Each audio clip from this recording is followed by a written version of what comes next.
ভাগ্যবান হওয়া অথবা দুর্ভাগ্যবান হওয়া লিখে রেখেছিলেন। এই জন্য আল্লাহ তাআলা যা লিখেছেন সেটা তিনি জানেন, আর আল্লাহ তাআলা যা লিখেছেন সেটা তিনি লিখে যা নির্ধারণ করেছেন তা তিনি জানেন, যা নির্ধারণ করেছেন তা তিনি লিখে রেখেছেন, যা নির্ধারণ করেছেন তা তিনি হওয়া চান, এবং যা নির্ধারণ করেছেন তা হয়। এর বাইরে কোনো কিছু হয় না। এইটা জানলেই যথেষ্ট আপনার জন্য। এর বাইরে অতিরিক্ত প্রশ্ন করে, অতিরিক্ত সন্দেহ তৈরি করে নিজের ইমানকে বিপর্যস্ত করবেন না। বিশেষ করে এমন কথা বলবেন না যে আমি চাই বলে আল্লাহ লিখেছে, এমনটাও বলবেন না কোনোদিন।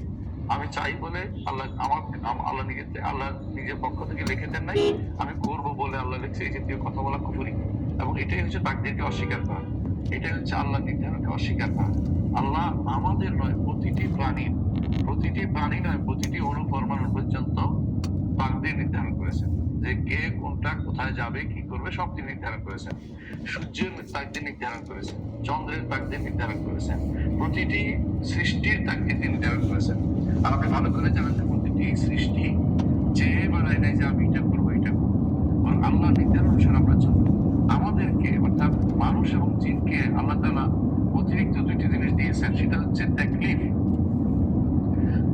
অর্থ ইবাদত করার মতো এরকম নির্দেশনা তিনি দিয়েছেন, অন্যদেরকে ইবাদত করতে বাধ্য করেছেন।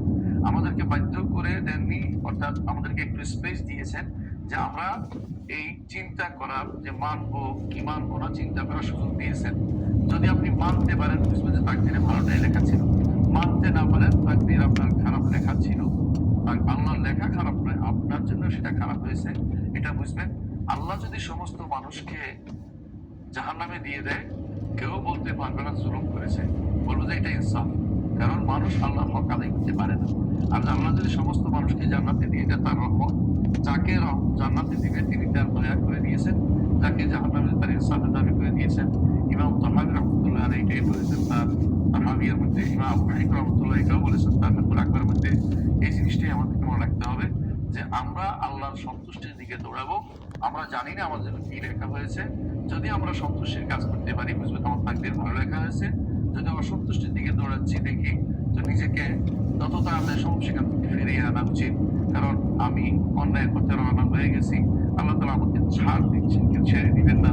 তিনি দুনিয়াতে ছাড় দিলেও আখিরাতে তিনি জাহান্নাম দিবেন, শাস্তি দিবেন, কেন তার নির্দেশ কেন মানিনি।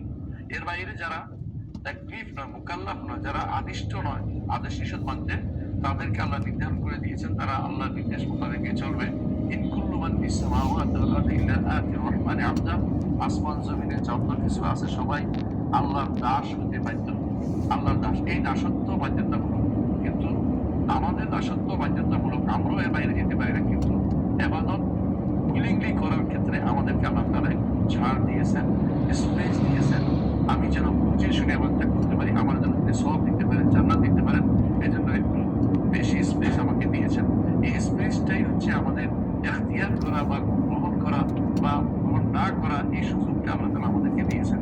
আশা করি এটা বুঝতে পেরেছেন। এটা বুঝলেই আপনি আর সন্দেহের মধ্যে পড়বেন না যে আল্লাহ তাআলা আমার জন্য কি করে, আমাদের কি করছে আপনি জানার দরকার নেই, আপনি বেশি করে দরকার অবশ্যই বিশ্বাস করবেন যে এটা নির্ধারণ রাখবেন যে আল্লাহ তাআলা অবশ্যই নির্ধারণ করেছেন। আপনি নয়, শুধু এমন কোনো প্রাণী নেই যার তাকদীর আল্লাহ নির্ধারণ করে নাই, না সিয়া যার কপাল আল্লাহর হাতে নেই। সবাই কপাল আল্লাহর হাতে, আল্লাহ সবকিছু নির্ধারণ করেছেন। তবে আপনার দরকার হচ্ছে আল্লাহর সন্তুষ্টির পিছনে দৌড়ানো। যদি পারেন সন্তুষ্ট করতে, আল্লাহ শুকরিয়া আদায় করবেন যে আল্লাহ আমাকে সহযোগিতা করেছে।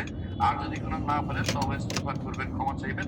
যদি ক্ষমা না চাই উল্টো বলেন এটা আল্লাহ লিখছে বলেই তো আমি করেছি, এই জাতীয় কথাবার্তা বলা যাবে না, কারণ তাহলে আল্লাহর উপর দোষ দেওয়া হয়। আল্লাহর উপর দোষ দিতে পারবেন না, আপনি চেষ্টা করেন, আপনি জানেন না, এই জন্য আপনি এই কাজ আল্লাহর উপর দোষ দিতে পারবেন না। আপনাকে তো সুযোগ দেওয়া হয়েছে, বিবেক দিয়েছে, কোরআন দিয়েছে, হাদিস দিয়েছে, বোঝার সুযোগ দিয়েছে, আপনি ওদিকে যাচ্ছেন, চেষ্টা করেন না কেন? যে ব্যক্তি চেষ্টা করবে আল্লাহ তাকে পথ করবে। আপনি তো চেষ্টা করেন, যখন বুঝবেন যে আমাকে আল্লাহ দিচ্ছে না কেন, আপনি বলেন আমি চেষ্টা করে দেখি, তখন আল্লাহ আপনার জন্য ওইটা দিবেন। সুতরাং কোনো ব্যক্তি আল্লাহর উপর দোষারোপ করতে পারবে না, এটাই মনে রাখতে হবে আপনার জন্য। সুতরাং সবকিছু নির্ধারিত, কুল্লু সগীরিন ওয়া কাবীরিন মুস্তাতার, ছোট বড় সবই লিখিত, কোনো কিছু অলিখিত নেই। অনেকে বলে যে শুধু জন্ম মৃত্যু বিবাহ লিখিত, এটা হিন্দুদের কথা, মুসলিমদের কথা নয়।